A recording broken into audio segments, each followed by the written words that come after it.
Welcome to the Uncredible Podcast. My name's Jeremy, and I'm Uncredible. Let's get into this week on the Substack at uncredible.me. I'm not going to spend a whole lot of time on the first two articles that came out this week, which was Wednesday and Thursday. In episode 9, I talked quite a bit about these, so check that out if you want an overview, or just go to uncredible.me and check out the articles. But the first one was People in Charge Aren't Inspiring. That was this past Wednesday. And just talking briefly about how my experience with people in positions of leadership or management have not typically impressed me over the years. And I've worked a lot of jobs, so check that article out. And then our throwback article was, Are you blocking the entire aisle? And I ranted quite a bit about this last week. Just basically some of my interactions at Walmart or grocery stores where people park their cart on one side of the aisle and then shop the other side, blocking the entire aisle. So that was just me kind of getting it was like a year ago, getting that irritation off my chest. So check those two articles out. Again, that's on the Substack at uncredible.me. Next week, two new articles coming out. Well, one's a throwback and one is a new article. The Wednesday will be Buried in the Heap, and I'm really excited about this article. It's something I think a lot about. If you've never read the book 1984, I'd highly encourage you to do that. I actually don't think I've read the book. I think I listened to it on audiobook at one point, but regardless, it's very telling to see how much of it rings true. And if you know anything about the book, I think it was written in the 40s about what 1984 might be like, and now we're a good 40 years after it was written. And while the things that were predicted haven't come entirely true from that book, we do see a lot of patterns that remain the same. And the one I focus in on in this article, Buried in the Heap, that'll come out on Wednesday at 9 a.m., is in 1984, there is this thing called the Ministry of Truth, where they're constantly propagating lies. And the way the process works, as I remember it, is old articles would just be incinerated and new articles would come out correcting that as if they never happened. And I was thinking a lot about, especially with the war and the fast news media cycle that we're dealing with right now, it occurred to me that instead of getting an incinerator where we take a newspaper and throw it out, because of the digital age, you don't even have to delete the files, right? You don't have to scrub them. What you find is you can bury them under hundreds of other articles. And so in that article, what I talk about is how rather than getting like an incinerator where we have to destroy news that might not be true, the so-called Ministry of Truth just buries it with all kinds of new information. And the first time I really experienced this in real time, in real world, digital world situation was during COVID. I don't know that I talk about this in the article, but I was shocked that when COVID first started, they were pushing the use of masks. And I remember early on looking up whether or not masks were effective. And there was an article, and I'd probably be hard-pressed to find it. I used to have it saved in my Google Notes, but I'd be hard-pressed to find it now. That basically was the only real journal article on masks, and it was an inconclusive study. But what the study found was that in the medical use, there was a place for these N95 masks or mask uses in general, but they came to an inconclusive determination, primarily because the masks, the people who were using the masks that they were testing ended up doing things that negated the mask, like touching their face, shaking hands or removing it to take a drink, things like that.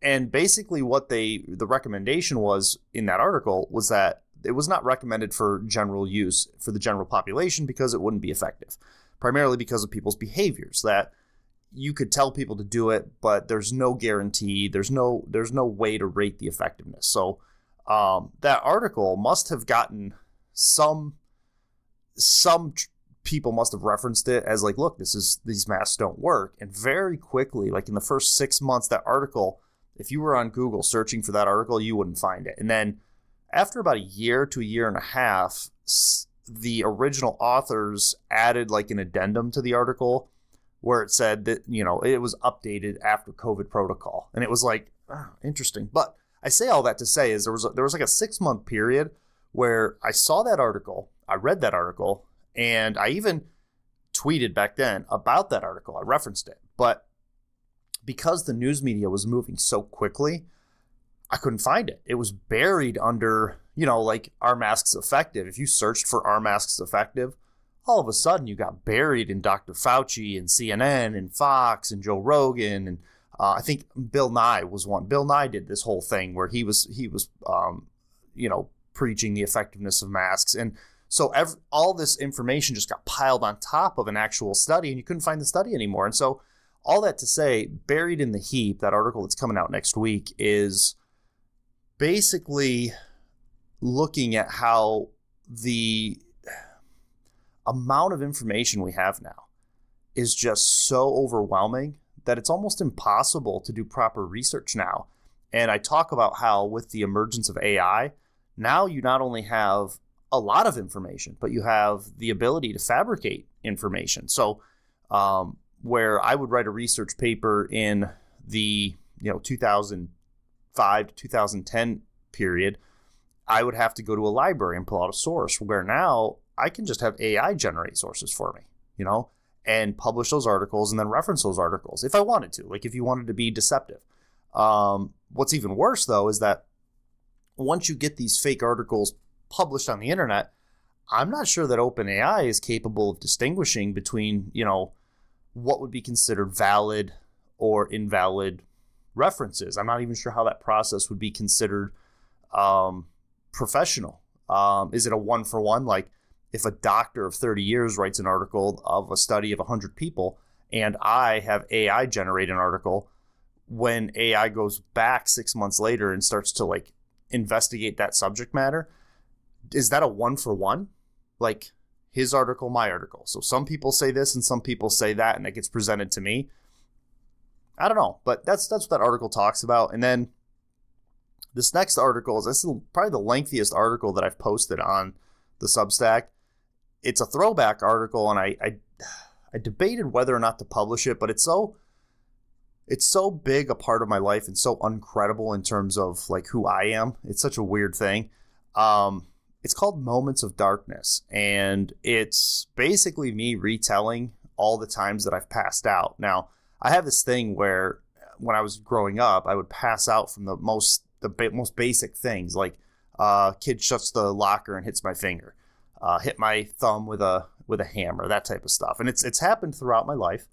And in that article, I took the time, this was like a year ago as well, to kind of recount all the times I've passed out, and it culminates in it must have been 2 years ago when my daughter actually experienced passing out and I was on the other side of it. So fun little article. That one's probably, I think it's like the audio recording on that was like 12 minutes, which usually when my articles are read for the Uncredible readings for the Spotify, they end up being anywhere from 4 to 7 minutes. This one ends up being 12, but I've passed out, I think 9 or 10 times. And then I tell the story of my daughter passing out too. So it's lengthy, but it's engaging. If you've never passed out, it'd be fun for you to kind of laugh at me and laugh at my situation. If you have passed out, maybe you'll relate to some of the stories in there. So next week, Buried in the Heap and Moments of Darkness. All right, now let's get into our weekly update. This was week 11 of marathon training for the Buffalo Marathon. Last Saturday, my plan was to run 18 miles at like an easy pace. And I'll tell you right now that the number 18 is proving to be difficult for me. I don't know why. But 18 miles in the track that I currently run, I shouldn't say track, the route that I currently run would be, let me think here. It'd be like 2.5 turns, I think. I'm trying to think because it's 7 would be 14. So yeah, like 2.5 runs. And somehow there's a mental block for me. The next run after this 18 miler would be 20 to 22. And then I could just do my normal route 3 times in my route, there is a loop that I can hit to add an extra like third of a mile. And so when I try to hit 7 to 8 miles, I'll hit that loop twice. If I want to just hit like 6 miles, I just won't hit that loop. So I think I might be able to get away with hitting that loop 3 times. 6 times 3 would be 18. It would be just under 18, I think. So I probably have to hit the loop a few times. But anyway, so the plan for the long runs last week was 18 miles at 11-minute pace. The goal is to be in zone 2. I'm not supposed to be trying to do my marathon pace with this. I got out a little hot. I think a part of me just wanted the run to go quickly. I was thinking probably 3 laps, no big deal. And really the focus is not supposed to be pace. It's supposed to be me managing my hydration and my fuel. And I don't know what was getting to me. If it was the uptick in fuel, I'm trying to increase my carbohydrates as I run and time those out in a certain way. And I was not feeling good by the second loop. And the other thing was my pace was way higher than it needed to be. So I don't know if in my head, by adding the carbs, I thought I should be able to go faster or something, but my muscles were getting sore by mile 10. My stomach was a wreck, and I suspect this is one thing I'm going to change this week for my 18-mile attempt this week. I think I might be using the wrong, or I shouldn't say the wrong, a wrong fuel. So I've been using gels, and I just pick indiscriminately. We're going to talk a little bit later about shoe choices and how I choose shoes. I'm Uncredible. I am not a professional, not sponsored, none of that. I'm just a guy trying to run. And I see tips online. I see people pitching their favorite thing, and I'm just like, what's the cheapest version of this? Because that's how I function. And you'll see that when I talk about shoes a little bit later. But I go to Walmart, I grab a couple goos, some caffeinated, some uncaffeinated, and I just roll with it. And it occurred to me that the brand of gel that I'm using might not work with me. But what happens is I take this gel, and I tried to slow down this last Saturday. I tried to slow down my intake so that I wouldn't have like burping and like a whole mile worth of stomach irritation.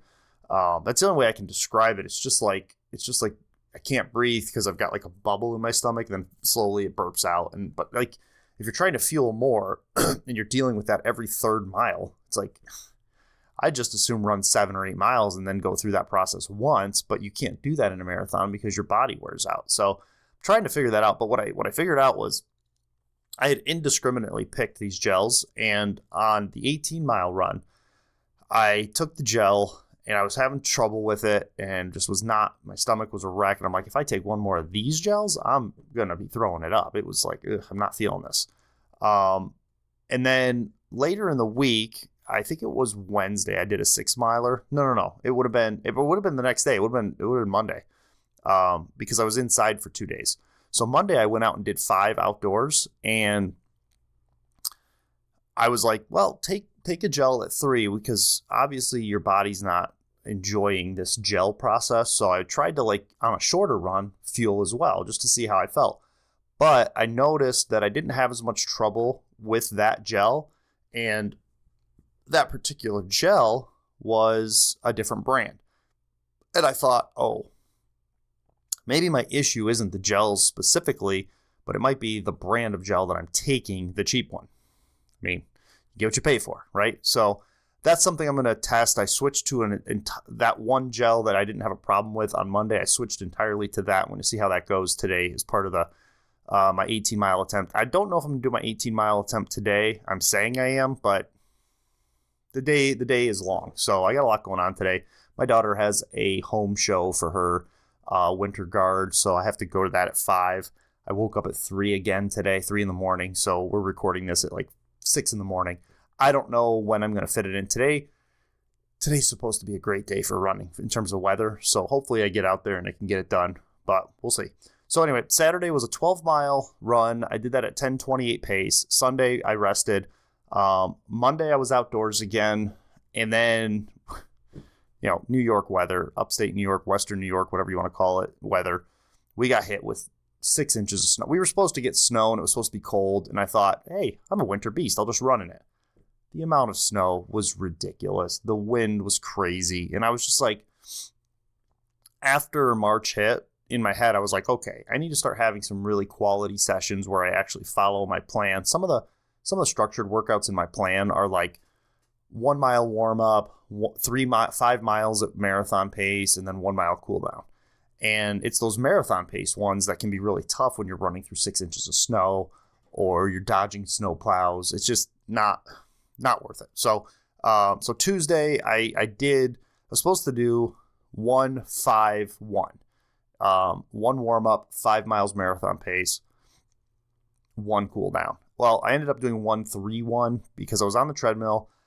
I sweat entirely too much when I'm on the treadmill. I mean, just an absurd amount. I don't know if it's because in my basement here there's not enough airflow. I'm not sure what the reason for that is. But so Tuesday was that structured workout, and then Wednesday and Thursday. So up until this point in the training, Wednesday has been an additional rest day. So this next 4 weeks, I'm adding to my mileage. So I've added a day of running and reduced the amount of mileage. So I'm running 5 days a week now, but I'm reducing the amount of mileage on the non-long run days. So instead of doing like 3 7 or 8 mile runs, I'm doing 4 5 to 6 mile runs. So I did 5 Monday, 5 Tuesday, 6 Wednesday on the treadmill again. And then Thursday, I did 7, finally got back outdoors. It was pretty chilly, but 7 easy outdoor miles on Thursday. And then we rounded it out yesterday with a rest day. So, so far, I mean, I finally signed up for Strava Premium, and I don't know how the predictions work on that thing, but it says that my pace prediction is going down. That's the other thing. So when your pace time goes down, you're going faster. So like, this is just one of those things I notice in the app. So it'll say like your pace improved, and it shows in green that your predicted pace has gone down by 4 minutes, but the arrow is pointing down, but it's green, and your pace went up. It's just weird. And I understand it. It just takes me a minute to look at it and go, why is the arrow pointing down? Just one of those dumb things that my brain does. But overall, the week has been strange. Just a strange week. I really felt the additional Wednesday run. The fact that I had to go indoors for 2 of these runs and the weather being crappy, all of that kind of affected my mental state this week. But we're still there. I think I'm hopeful that today's 18-mile run will be productive. I'm hoping to be able to get through that and still be smiling and happy and not like walking at the end of it. So we'll see. But I definitely did feel the losing that rest day on Wednesday. I could feel that in my legs yesterday and even today. Definitely feeling the soreness. I think this goes for 4 weeks, and then we start backing it back down as we head into the actual Buffalo Marathon, which is at the end of May. So that's our weekly update. Just kind of struggling through this fueling process and trying to get through those longer runs and feeling like I have energy at the end of it. So normally we would switch to our in the news Uncredible take, but the same stuff is in the news. And I mentioned last week that I don't particularly want the podcast to be inundated with news. There's plenty of podcasts out there that deal with the news. Right now we get the same stuff going on. I could talk about the government official that stepped down, but really we're still at war with Iran. Iran is choking the Strait of Hormuz, all of which stuff I'm not somebody who can speak on intelligently. I'll tell you what I can say. Gas prices are going up, and I'll talk a little bit more about this towards the end of my Uncredible, my main topic, Uncredible Lens, but that's something where I'm starting to look at electric cars now. So, but that's really the only effect that I'm seeing other than the news just constantly going through this, but it is still in the news cycle, and I don't really want to spend any more time talking about it. And I got a bunch of other fun stuff to talk about for our main topic. So with that said, let's get into our main topic through an Uncredible lens. And I have actually 4 things I want to discuss today. As I mentioned last week, a lot going on in my life. with the car breaking down and just a lot of random things happening. So, but the first thing I wanted to talk about is my shoe journey. Okay. And I really think as I look at the running community that people, there's like three phases of people. There are people who are trying to lose weight, so they just run. Okay. These people are not recommending products. They're not selling products. They're not even knowledgeable about product placement or anything like that. They just run. And then, you'll see videos or little snippets or photos of them running. And that's what you see. They're just an average person trying to burn calories. We'll put it that way. And that's kind of where I was last year before I really got into running. And then there's this like gigantic middle group of runners who advanced, I'm not sure if advanced is the right word, but who progressed past the calorie burning stage and are looking at pace and distance and trying to become more efficient at the running process. And those people, some of them might be trying to move even further to become professionals or like affiliates or something of that nature. And that, because I'm doing it this way, it's a huge group, because you could have the guy who just stopped focusing on calorie content, or gal, I shouldn't say guy in general, the person who stopped counting calories and started working on pace and distance, maybe ran a 5K or a half marathon, or maybe even attempted a marathon. There's that person. And then on the other end of this range is somebody who maybe they've done 2 or 3 half marathons, a marathon, 5K, and they're sort of on the cusp, or maybe they've already gotten a company to give them a free shoe, or maybe they have a QR code that you can scan and get 10% off. Like, they're kind of transitioning into this like professional runner phase, but that's a huge group of people. And that's where I kind of find myself more towards this side of that. And then there's elite runners who are like, guys like your Goggins, your trail runners, your sponsored runners. Some of them you may not even know, but those people are tied to specific brands. And the reason I spend so much time talking about those three groups of people is because you get recommendations from those people based on, as they get closer towards this professional side, their recommendations are based on their affiliations with companies. So it's not necessarily, let me say this, it's not necessarily their favorite shoe, right? Like, let's say your favorite shoe is, we'll just say Nike, right? Let's say your favorite shoe is a Nike. You love running Nike, but Reebok comes to you, dating myself, because those would be the two competitive shoes when I was a kid. Reebok comes to you and says, I'll give you a free pair of shoes from now. Just, promote us, wear our shoe, whatever. Well, now you're going to say, well, I was a Nike guy, but I switched to Reebok. Well, you switched to Reebok purely on the basis of them giving you the shoe for free. And, or whatever the reason might be, whatever the contract is, the affiliate situation, whatever. But all of a sudden, their perspective is affected by the fact that they are connected to them financially, that company. And so now it's hard in that space to trust whether or not the person is not influenced by outside factors. We'll put it that way, because I think everyone's honestly trying to help people. And my opinion, when I was all the way on this side of that scale in terms of just trying to burn calories, I thought, I'll just go buy a pair of shoes at Walmart. And so what I wanted to do was I wanted to show you, I have my shoes here. I wanted to show you my journey on shoes. And the first pair, I'm still using this pair. I'm probably about done with this. But what are we going to do with this camera? We'll see. I'm going to get crap everywhere. This shoe, I know nothing about shoes, by the way. This is an Avia. Okay. Now you'll see that I've added the yak tracks to it. Not sponsored, obviously. Come on, guys. But there it is. There's my first shoe that I really committed to using. It's almost completely worn off. I shared a picture of that shoe on Instagram a while back when I finally replaced it with a new shoe, because I could see that it was starting to wear through. And I was having issues with traction in the winter. And I was like, okay. It was before I got the yak tracks, and it was when the snow and the ice were becoming a real problem here back in December, January timeframe. But that shoe, I ran most of my practice runs. Boy, now I'm not sure. I think I ran my first 5K in that shoe. I may have gotten my racing shoe by then.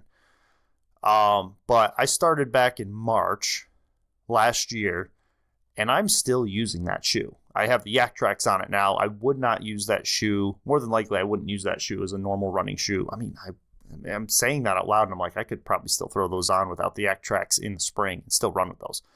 But they're about wore out. But that's almost a year's worth of running, and a ridiculous number of miles. I mean, I don't keep track of mileage on my shoes like that. I just look at the tread wear. And yeah, they're just about gone. But I ran in those for, we'll say, 7 to 8 months very consistently. Just ran miles. And keep in mind, I averaged over 100 miles per, close to 120. I just posted it on Instagram, but I ran close to 120 miles per week. I'm sorry, per month in the last year. So it got tons of mileage. I mean, probably in the neighborhood of 750 to 1,000 miles of running. So those shoes cost at Walmart $36. Call it the Walmart special. Now, basically what it is, if you go into Walmart and Walmart should sponsor me. I'm mentioning Walmart a lot the last few weeks. I hate Walmart, but by necessity, I have to use them.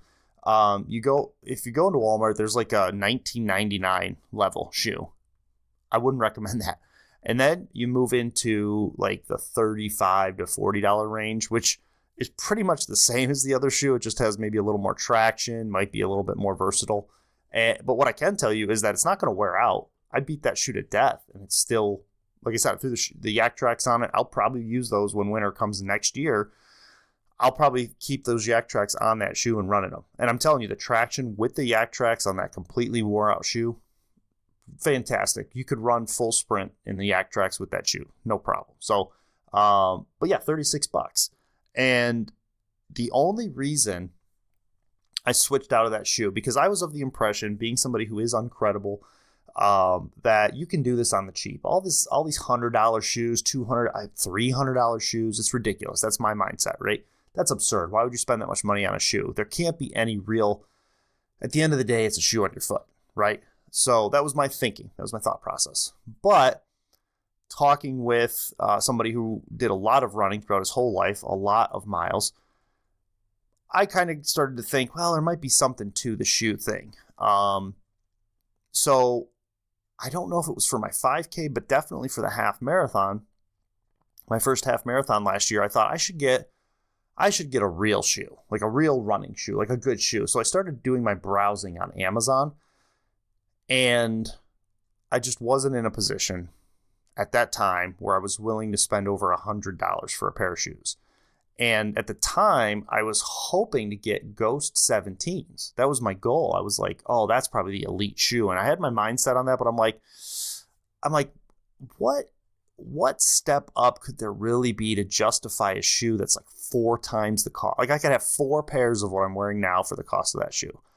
So what I ended up doing was I went to ChatGPT and I said, hey, ChatGPT, here's what I'm dealing with. Here's how far I'm running. Here's where I'm at.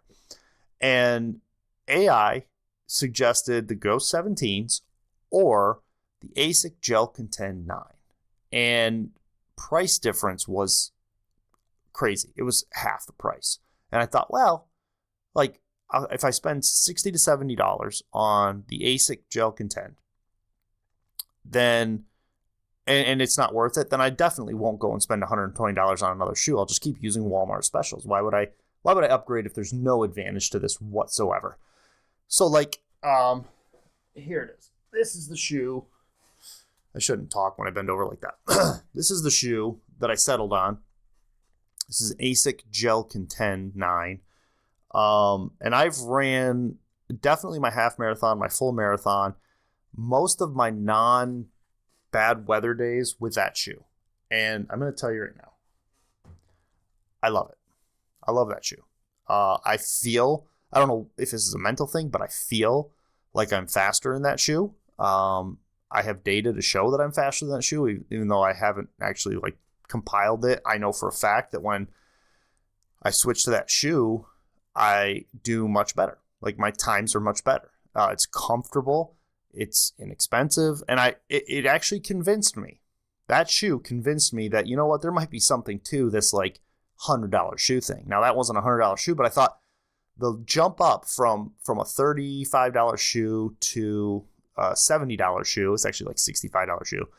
It was significant. Like I genuinely saw the difference, and I was like, wow, okay, so maybe there's something to this. So I ran in that all last year for my races, for my clear weather day, practice days or training days, whatever you want to call it.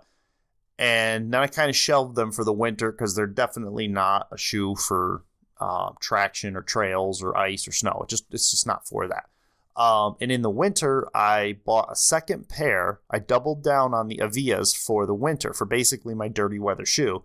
And I will probably, so this is my second pair of the Avia. You know, same shoe you just saw. It's just red instead of brown or orange. I don't know what it is. But this shoe, I'm telling you, if you're going to run outdoors and you're just going to burn calories, this Avia, I hope that's how you say it. I don't know. This shoe is fine.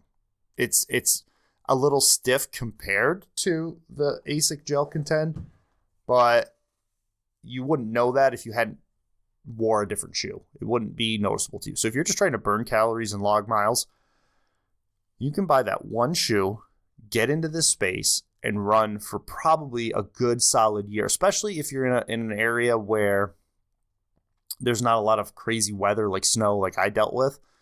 I could have ran those Avias all the way through the winter if the weather wasn't so terrible, like that first pair.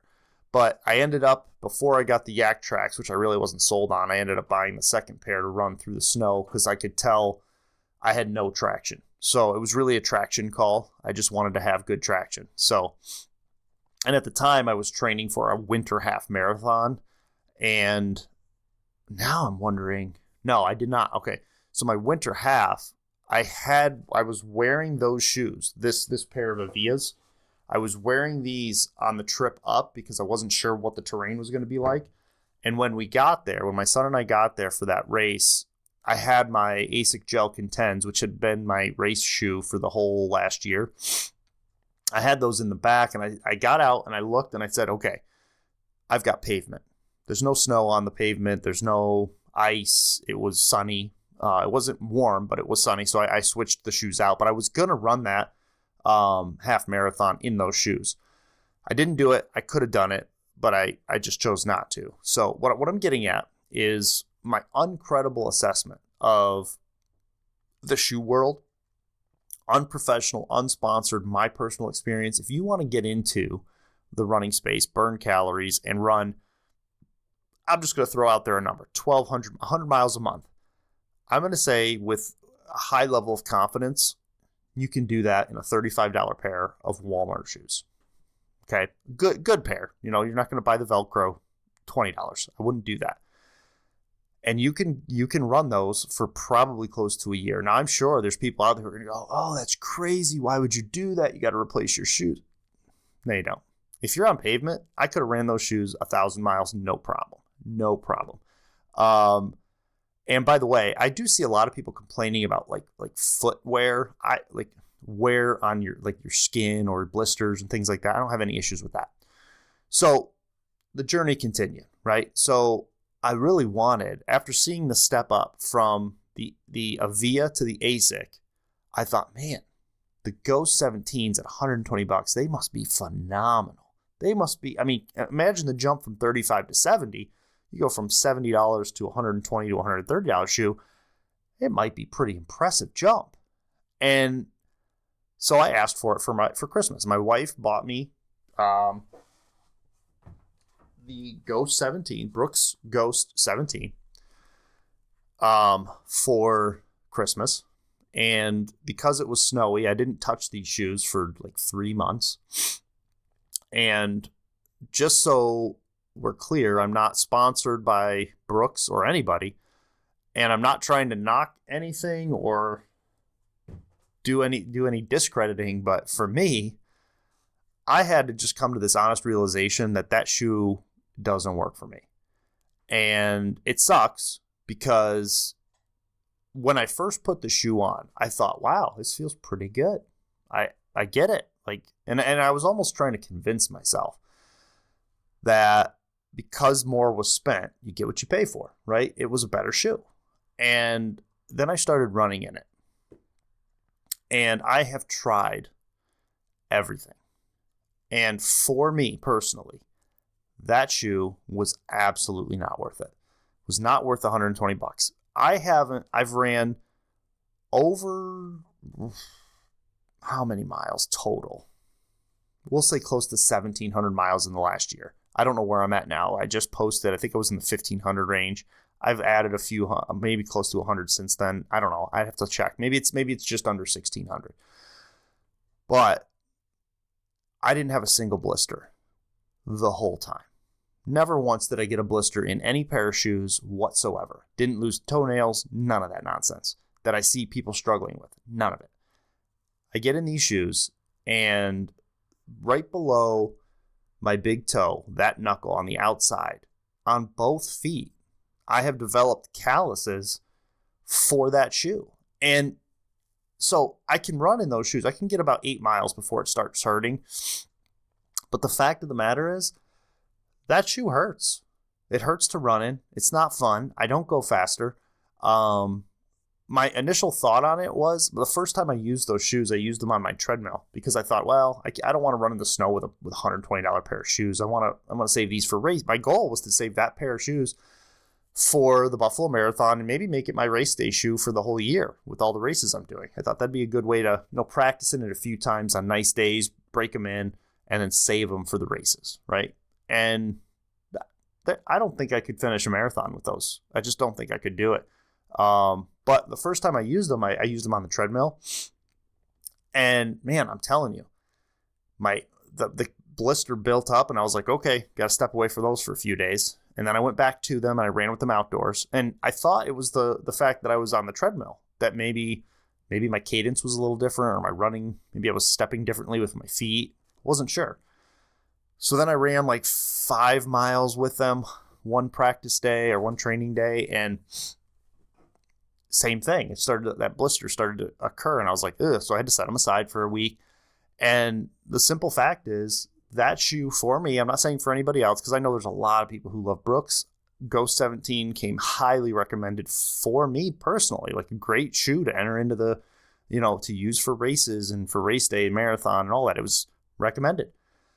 And I finally just had to admit to myself that 2 pair of the ASIC Gel Contend 9 are worth way more to me personally than any single pair of these Brooks Ghosts. Now, I may dabble a little more in the higher end shoe space down the road, but it's going to be like down the road, because when you spend that kind of money, you don't want to hurt from it. And I'm sure that somebody's going to get on there and say, oh, you got to go to a Fleet Feet and get your feet measured.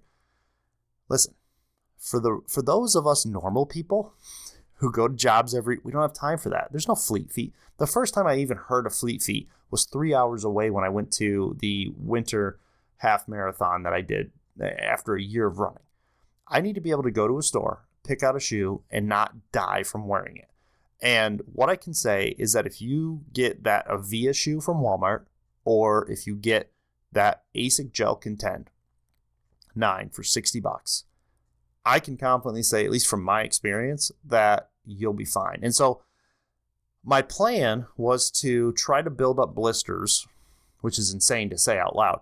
My plan was to try to build up blisters so that when it came time to run the marathon in the Ghost 17s, I'd be ready. And then I thought, that's insane. It's insane for me to build up blisters so that I can run in a shoe. Like, what am I doing? So what I'm kind of settled on is I'm going to continue to use the Brooks Ghost 17s for like mid-range practice runs. It would be a great 5K shoe for me. It seems to be around mile 7 or 8 that it really becomes a problem. And I'm sure if I continued to wear them, I would adapt to them a little bit better and maybe be able to do a half marathon or a marathon in them with no pain. But that blister would be, my foot would be, worn to suit the shoe. But all I can think to myself is, I'll break this shoe in. And then when it comes time to buy another pair, if I buy another pair because I'm used to that shoe and it's not broken in, what is the pain level going to be like switching back to another shoe like that? That seems like a process that's not necessarily worth it to me when I know that I can just slip on a pair of gel contend 9s and have no pain and run 26 miles and not even worry about my feet. And so I finally broke down, and so this is why I'm doing this for this episode. I bought another it's slightly different color, but I bought the exact same shoe that I've been running for the last year, the Asics Gel Contend 9. And my uncredible take on this is, if you want to get into the running space, if you want to start trying out running, maybe do a few races, try out that shoe. It might not be best for everybody. I don't know what the difference is. It might just be my foot. I don't know. But my experience, that I can go a long way with those two shoes and save a lot of money not spending $300 on a pair of shoes. Just crazy. But I would recommend just going and getting a pair of shoes that you're comfortable with and getting out there and just running. And if you have problems with your feet, maybe go to one of those Fleet Feets if you're in a city or something near there. But I've never done that. My uncredible take is keep it cheap until you've run for 1,000 miles. We'll just throw that number out there. Then start, wading into this shoe space. And there's a lot of good recommendations out there from the people who are affiliated and sponsored and all that stuff. My thought on it is just go grab you a cheap pair of Asics. You'll be fine. Go to Walmart, grab a pair of Avia, which probably, I don't even know. I should look up what Avia is. I'm probably pronouncing that wrong or whatever. Never heard of it. I didn't even know that's what they were called until I actually started getting into this. I would just grab them off the shelf and use them. So yeah, that's my uncredible take on shoes in the running space. So yeah, if you're interested in getting into it, it's not going to kill you to jump into a cheap pair of shoes at Walmart. I have 4 little topics here that I want to talk about, and this next one pretty much it's three topics in one. We'll call it that way. And so I wanted to talk about my shoe journey, and I wanted to talk about this story of my 2010 Mercury Milan. This is sort of my send-off for my car. So I think I mentioned it last week. I lose track of what I've talked about on the podcast and what I haven't. But long story short, this past Monday, we got the official verdict on my car. The transmission was dead. And the place I took it to offered to replace the transmission for $2,500. It would have been a very used transmission, but the car was done. Huge hole in the trunk, rusted out. It actually doesn't look too bad. I'll share some pictures somewhere, either here or there, of the car when it was brand new. And then the last picture I took when I took the plates off it and left it at the junkyard.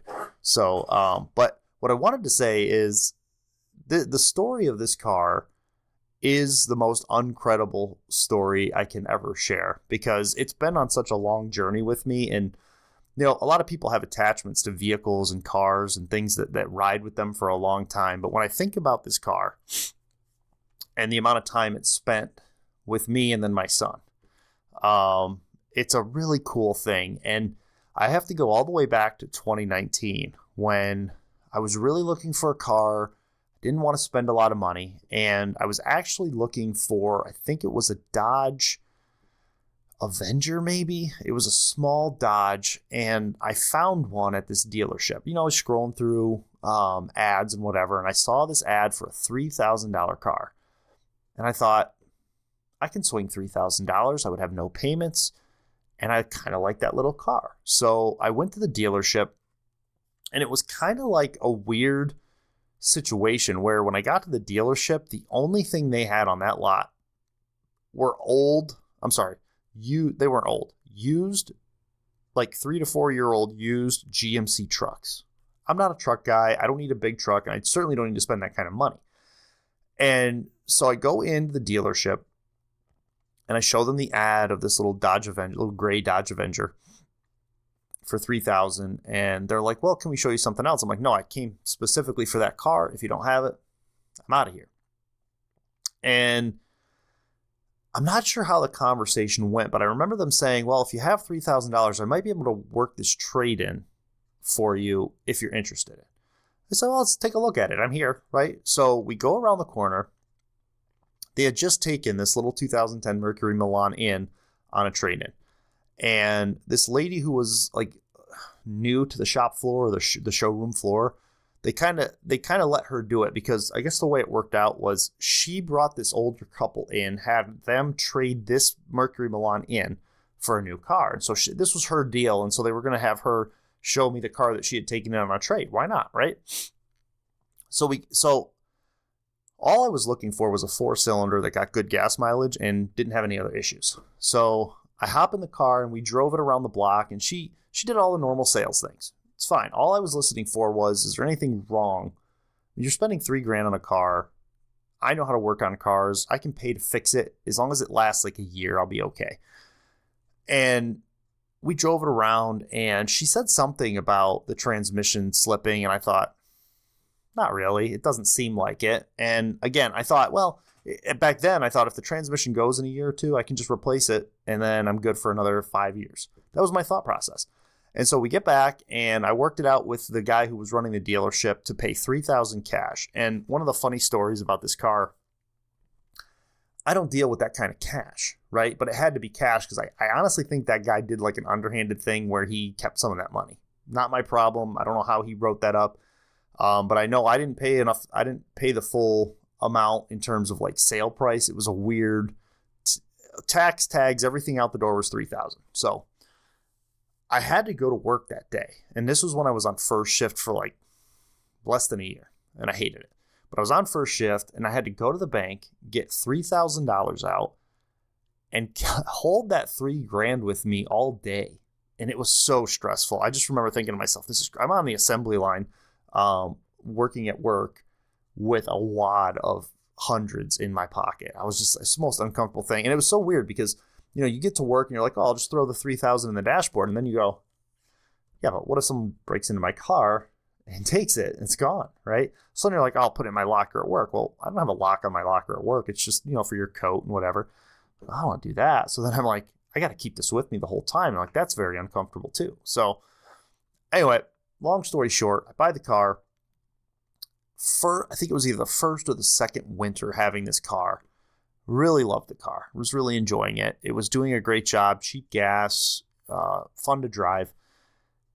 I get a text. I was at work, and it wasn't a text. It was an email, a work email that went out with my license plate number on it that said, this car's been hit by a snowplow. And I was like, are you kidding me?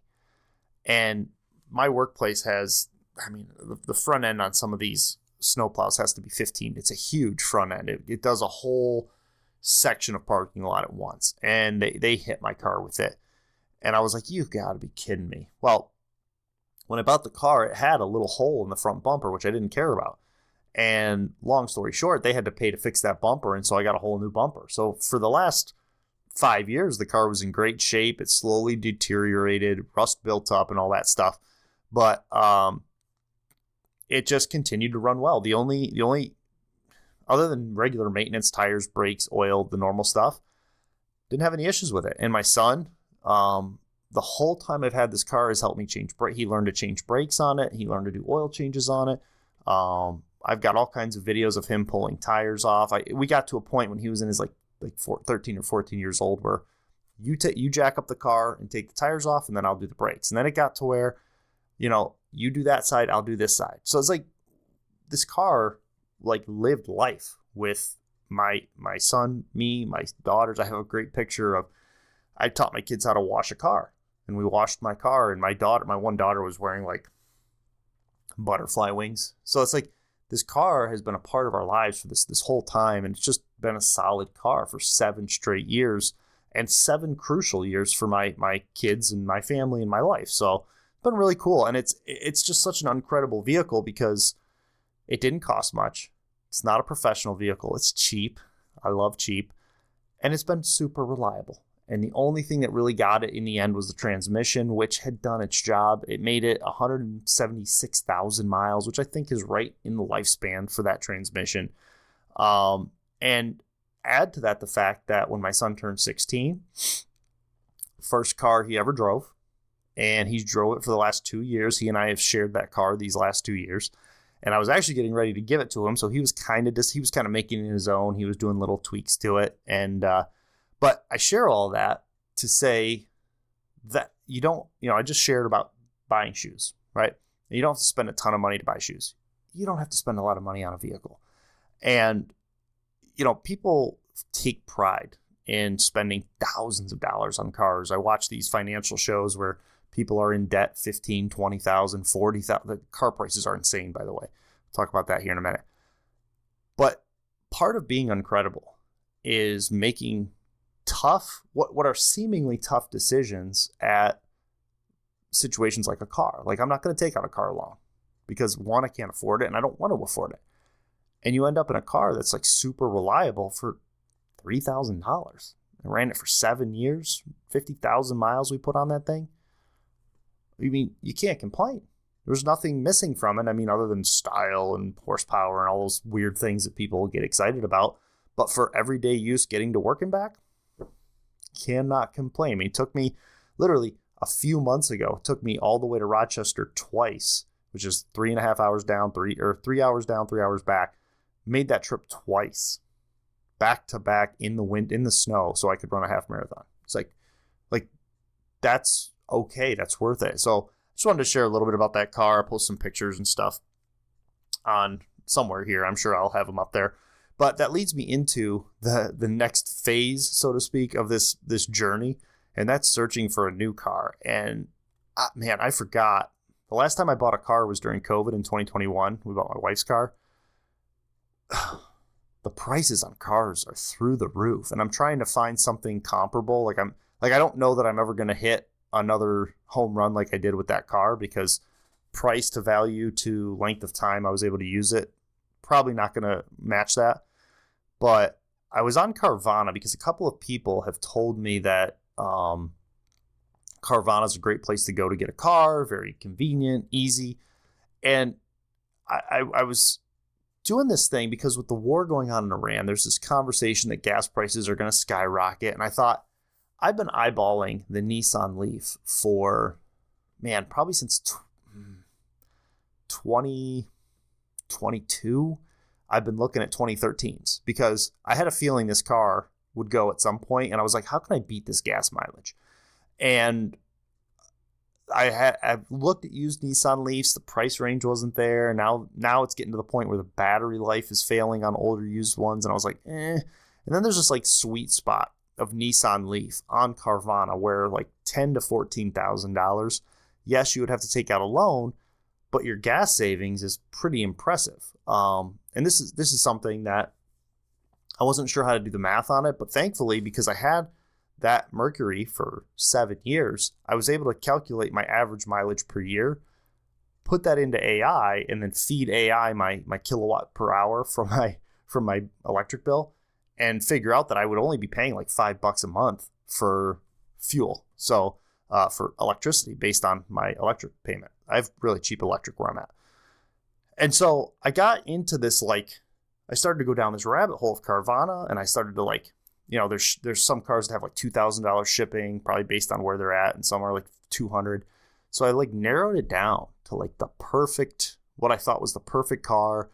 I did the statistics on okay, well, if this is my payment, and then I subtract the amount of gas money I'm going to save, and the insurance cost is going to go up, so I have to factor that in. I had kind of narrowed it down to where I would have been happy with a particular price range of vehicle.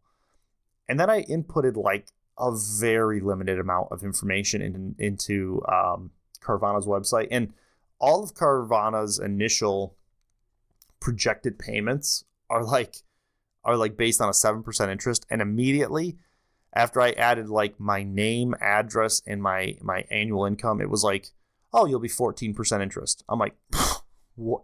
What? Why are all the payment all the payment recommendations, likely payment projections at 7% interest, and you've double the interest rate on me?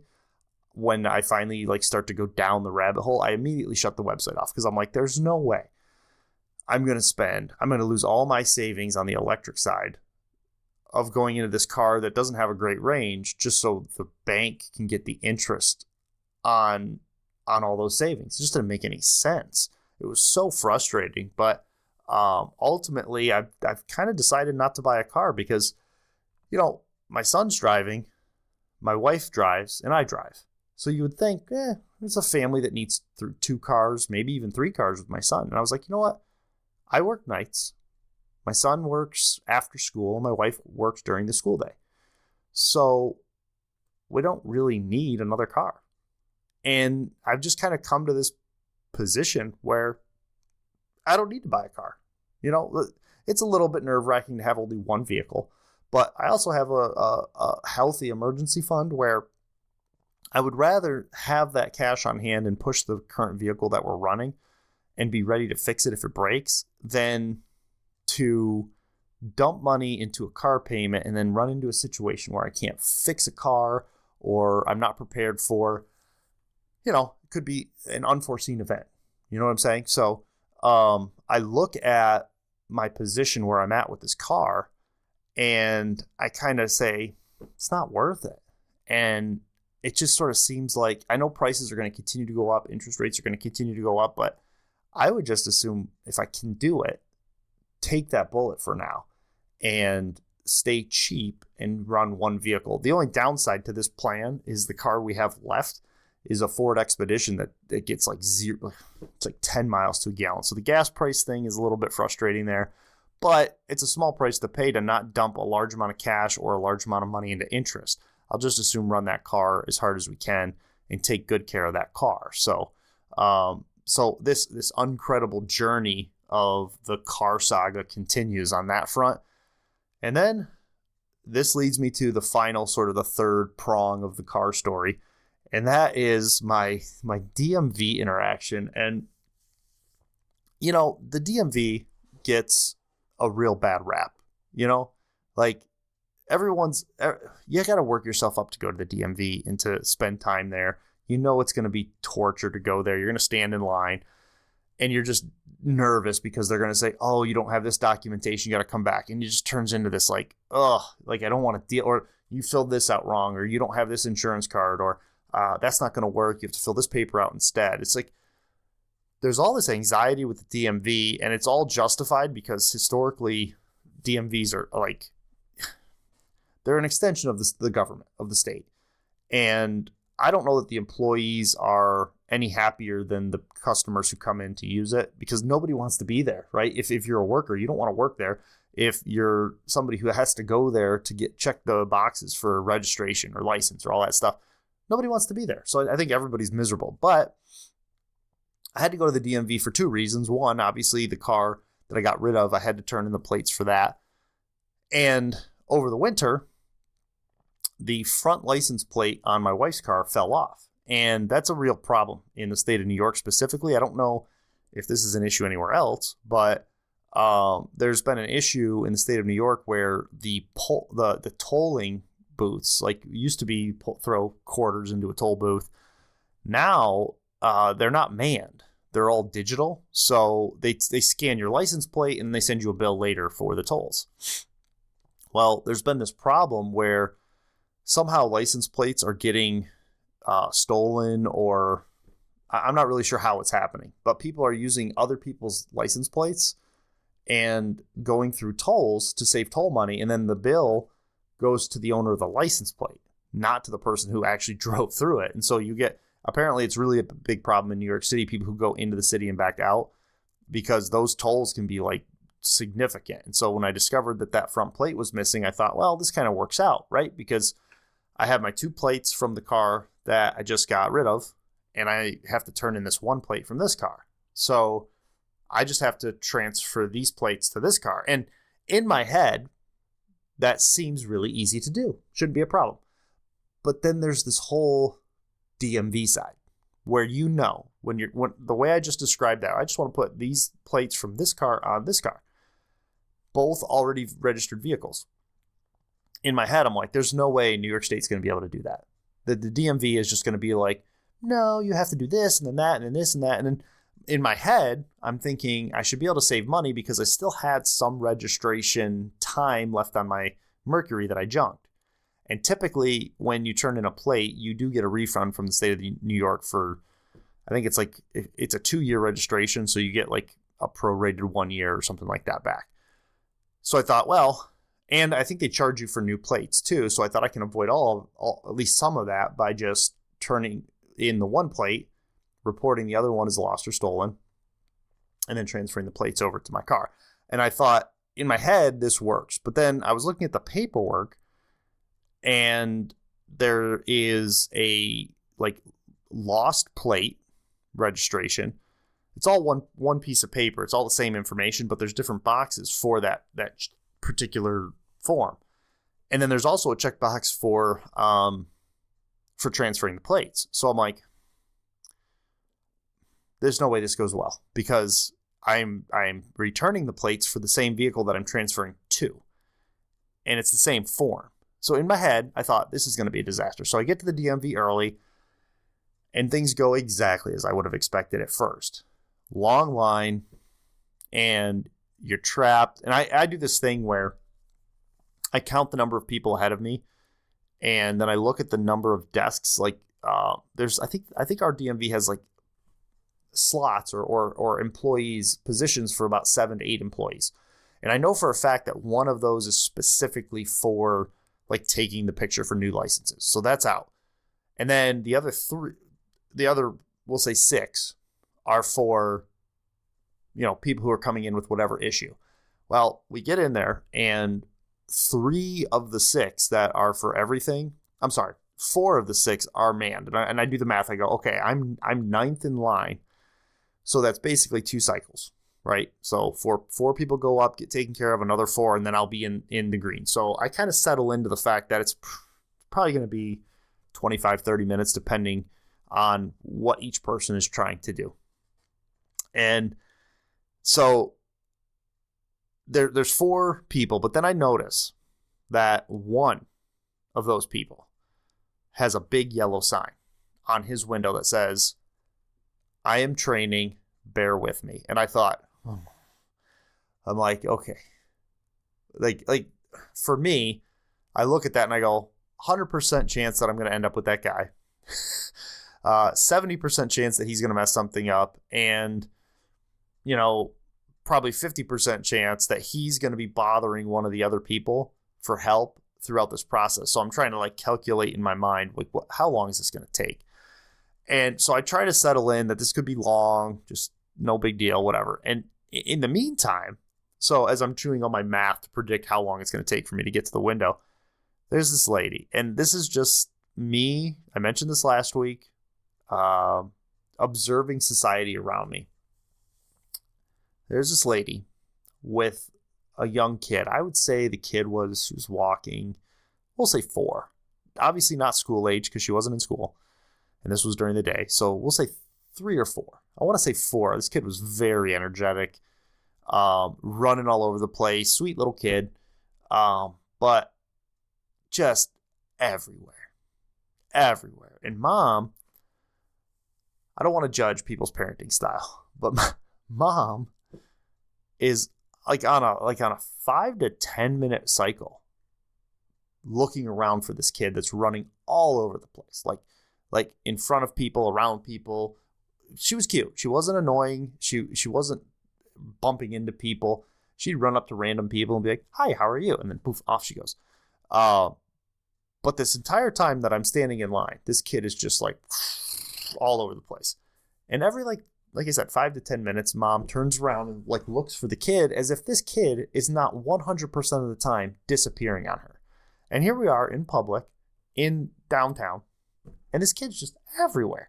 And like, I'm just like, yo, what? And then the funniest thing was, I don't know if this is like projecting that I'm a responsible parent or not, but like I said, every 5 to 10 minutes, she goes, hey, get over here. And then turns back to talk to the DMV guy or whoever she was talking to. And the kid never comes to her at all. It's like, and okay. So this is a little judgy. I'm going to admit that up front. But she gets up to the window. And has no paperwork, which if you're at the DMV with no paperwork, in an age where you have AI, cell phones, ChatGPT, it's like, I mean, our DMV, I don't know how your DMV is, but all the forms are there. You could have researched whatever your issue was. But she was trying to find out if her motorcycle license was due, something like that. I overheard it, but I wasn't listening. I was more fascinated by this kid's significant amount of energy and my lack thereof. But she's doing her thing at the window, and then, like I said, turn around, hey, get over here. The kid doesn't come, and she keeps talking. And I noticed, this is just didn't surprise me at all. So we have this nice enough kid, but totally undisciplined kid. Does not respect mom. I don't even know if it was mom. Maybe it was babysitter. That would actually make more sense. But then I just noticed that mom's shoes were untied. And I was like, that makes perfect sense. It's like, it fits. If the whole thing fits now, because, here we are at the DMV. She's trying to do something responsible, good for her. And again, I said, this is judgy, but like, I'm watching this scenario thinking to myself, like, my kids, when my kids were that age, and I said, come over here, it was like in the home, that was a serious, like, the tone, the voice, and it's time to come over. And I would get at least, 7 minutes of them standing near me before they wandered off again. This kid was just, and again, kid was nice enough. Wasn't doing anything like breaking anything. I've seen kids sort of like break stuff, and when their parent calls them, they just look at them like, I'm not going to come. Like, I've seen all of that. This kid was not doing any of that. This was the most innocent, fun, overly energetic child you've ever seen in your life. And was actually, if I'm being honest, brightening everyone's day, because nobody wanted to be there, and she was entertainment to watch her just kind of like, so, but I saw the shoes untied, and I thought, man, that makes sense. It's like the whole thing fits. So all that to say, here I am watching, this lady not discipline her kid or not be in control of her kid, and observing, counting the people, doing all these calculations in my head, and something totally surprising happens, right? Something good happens, where all my catastrophizing and all my projecting of the future got corrected, because the guy who was in training starts calling people up and sending them back. So like, oh, I'm here to get my permit. And he would say, well, I don't have access to that system. I'm training. Feel free to go back in line where you were. So that person comes back, and I'm like, I was like, what are the chances? So then I'm doing this calculation in my head. What are the chances that this guy, that everybody in front of me can't access what they need to do, and I end up with a win? And I'm thinking the chances on that are pretty zero, because he goes through person one, or the first 3 or 4 people went up. So he goes through persons like 5, 6, 7, 8. And at this point, he's turned around like 4 or 5 people. He's turned them back to the line. He gets to me, and I'm not going to walk up to him to find and then walk back. I'm just not going to do it. So I look at him and I go, I'm doing a plate transfer. And he goes, get up here. He was as happy as I was. And I was like, yo, I get to skip the line. So I get up to him, and because I got to jump the line, now I'm in a much better mood. He, very nervous guy. I was like, I told him, I said, I don't envy your position at all, because, man, it's bad enough that most people come thinking they're going to get turned away and get mad. He runs the risk of making a mistake and making them come back if he screws up. So he fumbled through everything, and I tried to work with him. He was slow. He messed something up, and then he had a trainer come over and help him. But it was all innocent. He was trying, and he was so nervous. And I was like, man, I'm glad I got to jump the line, because there's a part of me that would have been really frustrated by this guy training. But he's got to learn, like, what's he supposed to do. But it basically, for all intents and purposes, was completely painless. I thought to myself, this guy took forever to do it. Okay. And when I say forever, like, he took like 20 minutes, because he was very meticulous in making sure, like, your VIN number has to be written perfectly. And I think your insurance card has to have no more than one mistake on the VIN number. And he's going digit by digit, by letter, digit, letter.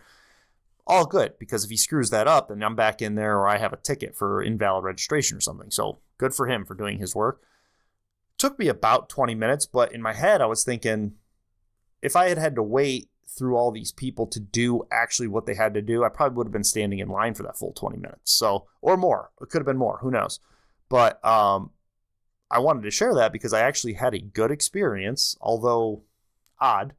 I had a good experience at the DMV, which does not happen often at all. In fact, I can't remember the last time I had a good experience. But I will say that the nice thing about the world we live in now is you don't have to make a trip anymore to the DMV just to find out what you have to do. It used to be you didn't know what form you would need.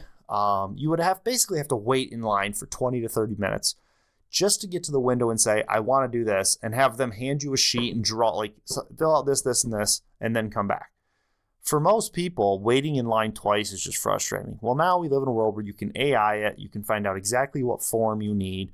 You can go into the DMV, and most of the general forms are available to you to grab, fill out, and then get in line, or fill out and come back another day. So really, the whole process of doing the DMV is not as bad as it once was, but it does require people to do their due diligence. And so all that to say, this car saga of turning my car in, which was a great car, I'll call it for forever the most uncredible car I've ever had. Maybe something will pass it, but right now we're not there. And then this process of getting the plates switched over, and now I'm looking for a new car. Who knows when I'll get one, or if I'll get one. We'll see. The saga will continue because I have some work to do on this expedition that I know I have to get into. So that'll probably come up in the podcast. But all of that to say, my main topic, to boil it down, whether you're talking about shoes and getting into the running space, or cars and picking out a new vehicle when one dies, you don't have to spend a lot of money. You can slow down, take your time, and you can go a long way on something very cheap. And in the example of the Avias from Walmart, $35, I got a year's worth of running. In the example of my Mercury Milan, $3,000, 7 years of driving, 50,000 miles of driving. You don't have to go into debt. You don't have to use interest. There are options that are out there. You just have to look for them and be willing to jump in at a lower price. And it will come with its own headaches. You know, my Milan, I did all my own brakes on it. Luckily, it was pretty cheap to run. Same with the shoes. I mean, the shoes were stiff. They're not the most comfortable shoes, but they did the job. And so you have to make those sacrifices, but the value that you save in making those sacrifices, in my opinion, is well worth it.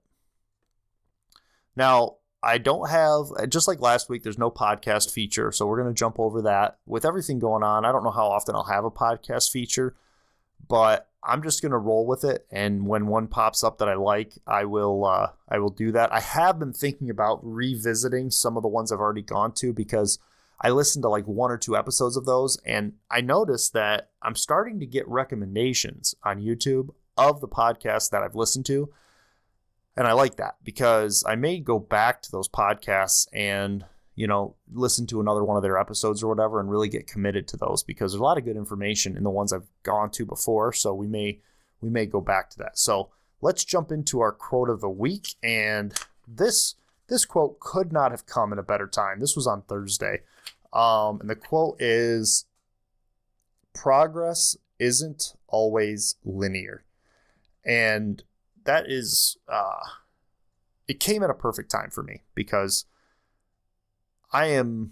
we're into week 11, going into week 12 of marathon training, and you don't see a lot of results. The goal is not to run your fastest marathon before you get to the marathon. You're not trying to hit massive paces. You're just trying to slowly, gradually build mileage. And this was one of those weeks from a running standpoint where I was like, I don't feel like I did great. It was just sort of like I checked the boxes and got it done. And then this quote I pulled on Thursday, "Progress isn't always linear." And it's so true. as you're moving forward in anything, whether it's your career, your relationships, it's not a straight line upward. There's a lot of dips along the way. There's a lot of drop-offs. And a lot of times those dips and those drop-offs prepare you for that next level. And so just an encouraging quote of the week: progress isn't always linear. If you're in one of those valleys or those dips in your progress, just keep pushing.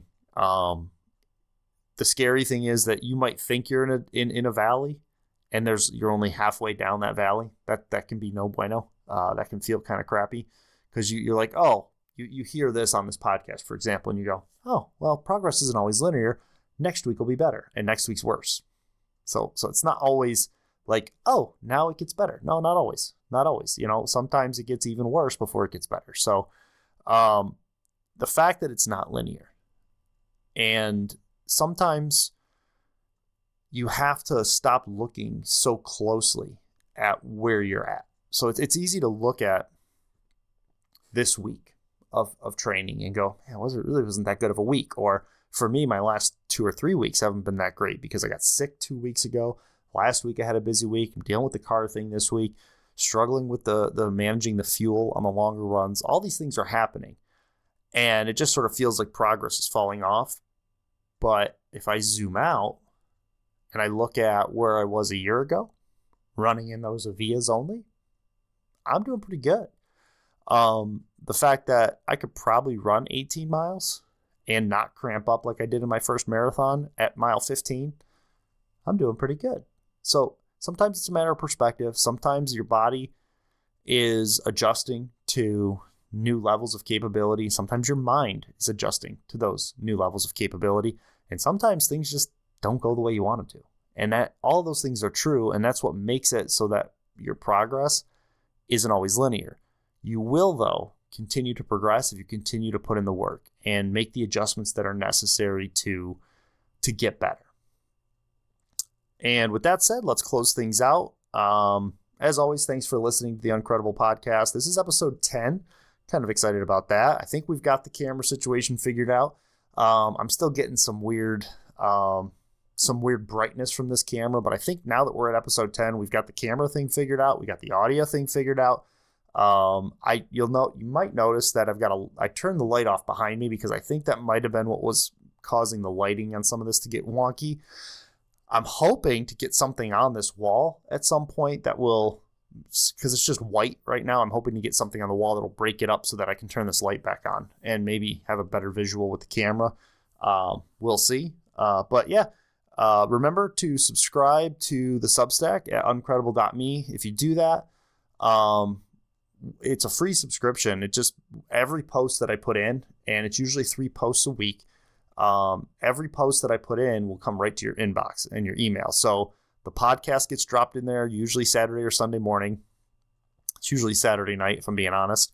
And the 2 articles on Wednesday and Thursday will drop in there. I've got those typically scheduled for 9 a.m. So yeah, so if you sign up to uncredible.me, all the content will go there. If you're watching on YouTube or Spotify, subscribe, that goes a long way. It lets the algorithm know that people are listening and people are actually interested. And of course, it'll notify you. If you subscribe, it'll notify you when each episode comes out. I'm going to share, I didn't bring it down here. Darn it. I'm going to share, I'll put an image of it. I've got some new Uncredible merch. New designs are on Redbubble, and I've got some new merch coming that I purchased with my bonus this year, which was decent enough. So those are on the way, but the first item I bought, it's a Mother's Day gift that I bought for my wife, from merch.uncredible.me, link in the show notes as always. But it's a teacup, and I did two styles of this. It's kind of similar to a Wonder Woman, Superman logo, where instead of the S or a W, it's UN, and it basically says, work, provide, sacrifice, repeat. And just something to highlight the uncredible nature of people who do this every single day, who are putting in the work, taking care of their families, and just have that track on repeat over and over. I do have a shirt that's coming that's more from the Father's Day or the men's side of it.